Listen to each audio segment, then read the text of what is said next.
BCB নির্বাচন ঘিরে নতুন বিতর্ক। হস্তক্ষেপের অভিযোগে ক্রীড়া উপদেষ্টা আসিফ মাহমুদ সজীব ভুঁইয়া সরাসরি মন্তব্য করলেন।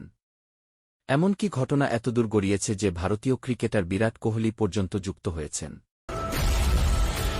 এশিয়া কাপে প্রত্যাশা পূরণ হয়নি, তাই প্রবাসী সমর্থকদের কাছে ক্ষমা চাইলেন বাংলাদেশের ভারপ্রাপ্ত অধিনায়ক জাকের আলী অনিক। এই দিকে জানবেন এশিয়া কাপে 4 বার ডাক মেরেও বিশ্বসেরা অলরাউন্ডার হলেন পাকিস্তানের সাইম আয়ুব। হার্দিক পান্ডিয়াকে সরিয়ে টি-20 অলরাউন্ডার র্যাঙ্কিংয়ের শীর্ষে উঠে এসেছেন তিনি। আরও জানবেন টি-20 নিলামে অবিক্রিত থেকে শেষ মুহূর্তে দল পেলেন সাকিব আল হাসান ও তাসকিন আহমেদ।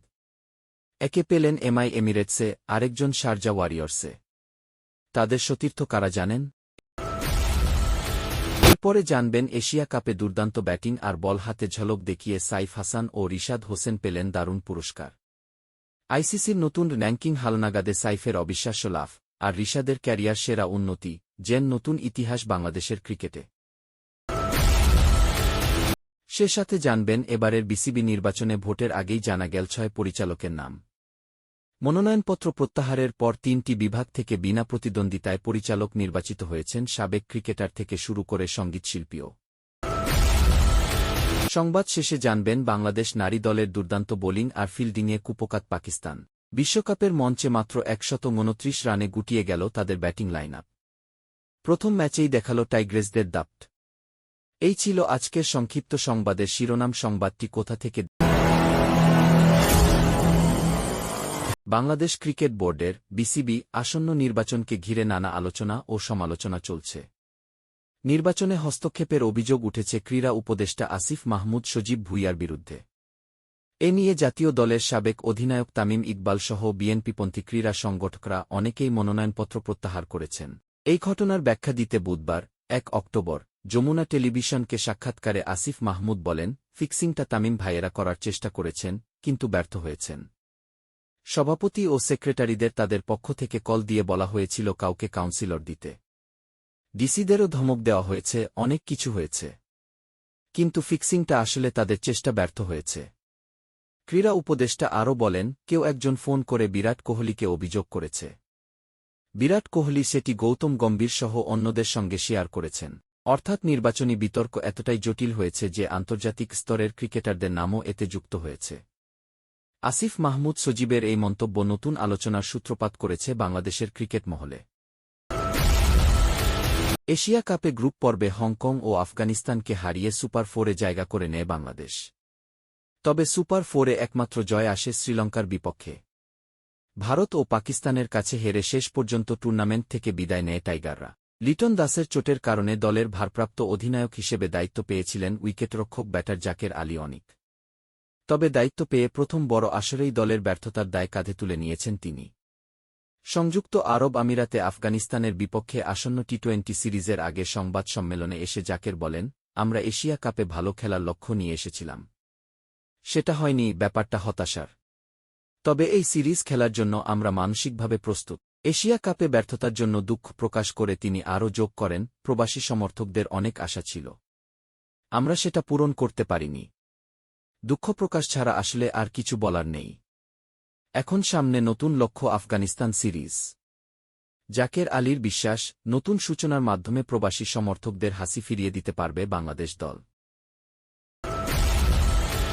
সদ্য শেষ হওয়া এশিয়া কাপে ব্যাট হাতে দারুণ ব্যর্থ ছিলেন সাইম আয়ুব। 7 ম্যাচের মধ্যে 4টিতেই ডাক মেরেছেন তিনি। তবে বল হাতে নিজের প্রতিভার প্রমাণ দিয়েছেন। নিয়ন্ত্রিত বোলিংয়ে টুর্নামেন্টে 8টি উইকেট শিকার করে নজর কাড়েন পাকিস্তানের এই তরুণ ক্রিকেটার। ঠিক সেই পারফরম্যান্সের সুবাদেই বড় পুরস্কার পেলেন তিনি। টি-20 অলরাউন্ডারদের র্যাঙ্কিংয়ে ভারতীয় তারকা হার্দিক পান্ডিয়াকে টপকে 1 নম্বরে উঠে এসেছেন সাইম আয়ুব। 4 ধাপ এগিয়ে তার রেটিং পয়েন্ট এখন 2-4-1। শীর্ষে থাকা সাইমের চেয়ে হার্দিক পিছিয়ে আছেন 8 পয়েন্টে।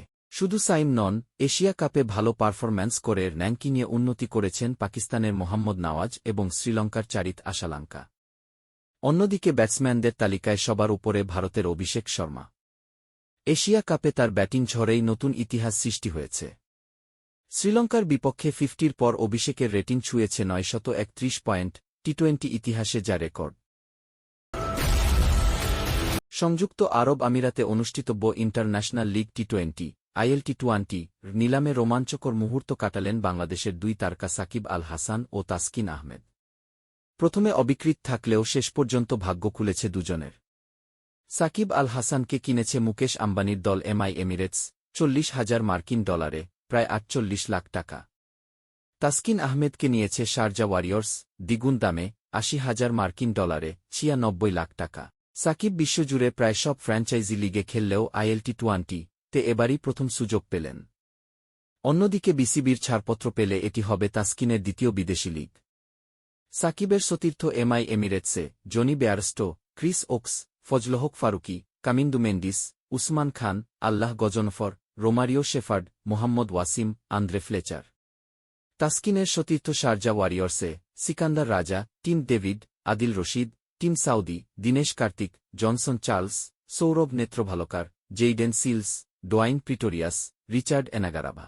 সাকিব যেখানে অভিজ্ঞ তারকাদের নিয়ে ভারসাম্যপূর্ণ দলে খেলবেন, সেখানে তাসকিনকে জায়গা পেতে লড়াই করতে হবে সাউদি সিলসদের সঙ্গে শক্তিশালী পেস আক্রমণে। এশিয়া কাপ শেষ হতেই আইসিসি টি-20 র্যাঙ্কিংয়ে বড় অগ্রগতি হল দুই বাংলাদেশির। ওপেনার সাইফ হাসান ব্যাটসম্যানদের তালিকায় 1 লাফে 45 ধাপ এগিয়ে উঠে এসেছেন 36তম স্থানে।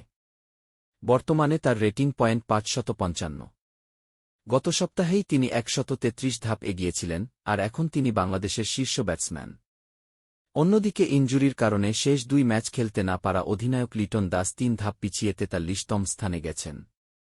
এছাড়া তরুণ তানজিদ হাসান 45তম, তাওহিদ হৃদয় 46তম এবং জাকের আলী 63তম আছেন তালিকায়। বোলিংয়ে এসেছে সুকবর।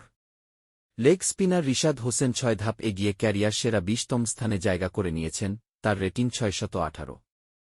পেসার তাসকিন আহমেদ 1 ধাপ এগিয়ে 30তম স্থানে, তবে অভিজ্ঞ মুস্তাফিজুর রহমান 2 ধাপ পিছিয়ে গেলেও এখনও বাংলাদেশের সেরা বোলার হিসেবে আছেন 11তম স্থানে। সব মিলিয়ে এশিয়া কাপ শুধু দলগত নয়, ব্যক্তিগত পারফরম্যান্সেও বাংলাদেশের ক্রিকেটারদের জন্য এনে দিল নতুন আত্মবিশ্বাস আর গর্ব।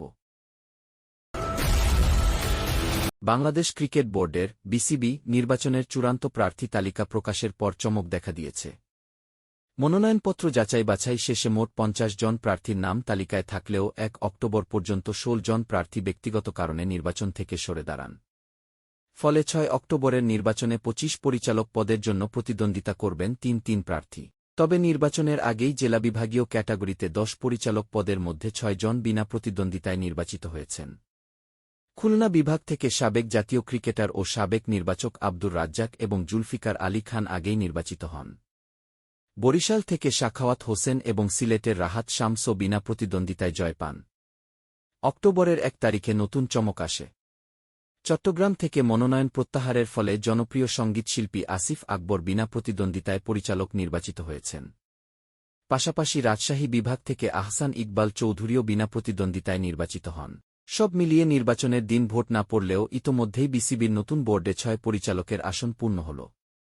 এখন বাকিদের ভাগ্য নির্ধারণ হবে 6 অক্টোবরের নির্বাচনে।